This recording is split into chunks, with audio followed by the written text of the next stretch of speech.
Hey everybody, just thought I would do a quick little video today on potato chips versus French fries.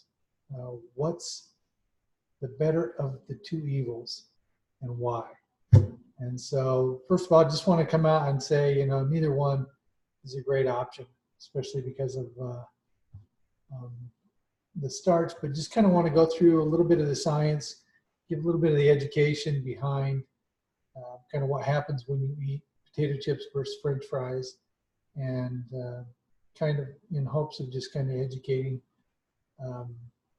some of you guys on these questions and why one can be potentially better than the other, and just kind of go through why. So the first thing we kind of have to look at with potatoes is what's called the glycemic index. And so what the glycemic index is how fast a particular food affects blood sugar. And so they rate them on a scale of from 0 up, and the higher the number, then the worse the food is for your glycemic index.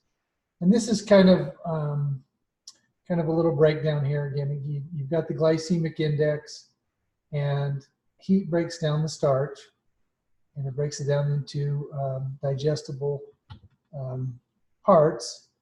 And so if it's less than 55, it would be considered low on the glycemic index, okay? If it's between 56 and 69, it's moderate. And then foods that are greater than 70 are what are considered high on the glycemic index. And those are foods that you really want to avoid because they spike blood sugar. And anytime blood sugar is high in your body releases insulin. Insulin comes in to clean out that blood sugar. But insulin is your body's response to store fat, right? Your body gets into a storage mode when insulin is present. And the other thing that your body cannot do when insulin is present is it cannot access body fat for fuel. So when insulin is high, you're in storage mode and you cannot access body fat for fuel. So you really want to work on keeping your insulin low.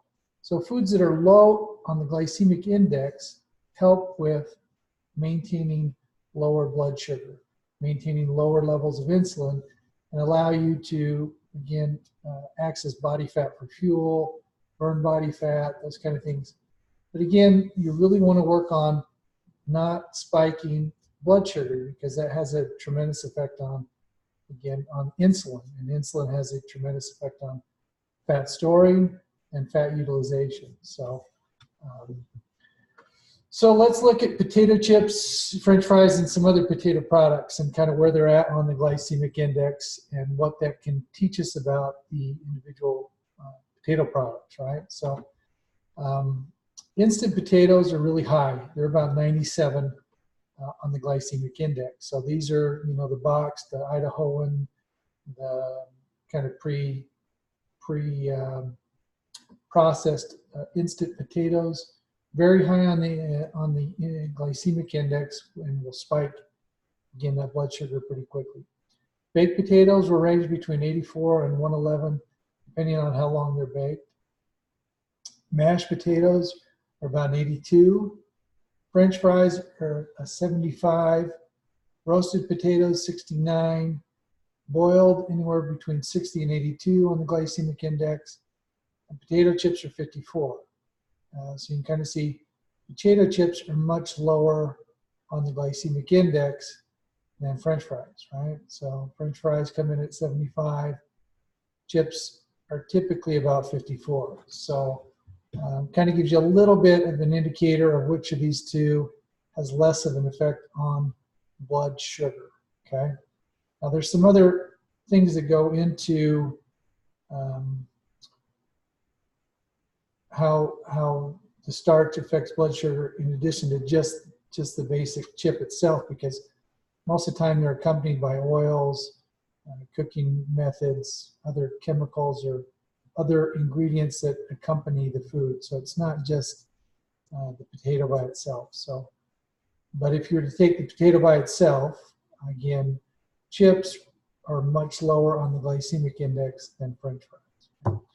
And then one interesting thing is raw potatoes are a 0 on the glycemic index. So if any of you out there like me like raw potatoes, it's a great resistant starch food. It has no effect on blood sugar, and it in fact does not get digested. It just is food for your good gut bacteria. So raw potatoes, if you like them that way, are a great way to get to eat potatoes. So without the guilt. So if there are any of you like me, and I know I always get some looks when I eat raw potatoes, but it's something we grew up on all the time. When my dad would make potatoes, my mom makes potatoes, we'd always take a raw potato, salt, pepper it, and eat it. So, but for those of you who like raw potatoes, very low on the glycemic index. Okay, so what are some other factors that play into the fries and chips conversation? The other factors is, what were the fries or chips cooked in? What type of oil? Now, avocado oil and olive oil are much healthier oils than like trans fats or hydrogenated oils. So you want to look for anything that's hydrogenated. Is very, very damaging to your body, and those oils can be very detrimental. So you want to look for something cooked in avocado oil, olive oil, and you really want to look for, any GMO on the ingredients in the bag of potato chips. You want to look for any additional sugars or chemicals, like MSG is one that can be really bad as far as potato chips go, and really kind of look for those additional additives. So one other thing to consider is, typically when you're eating French fries that are high glycemic, you're also eating them with a meal, which can make things worse. So you don't just get the 75 from the French fries, but if you're combining it with a hamburger or you're combining it with other food, that's really going to have a bigger effect on your glycemic load, your glycemic index, your blood sugar. Whereas chips, typically, sometimes if you're snacking on a chip as a snack all by itself, then that 54 is going to be much better than the 75.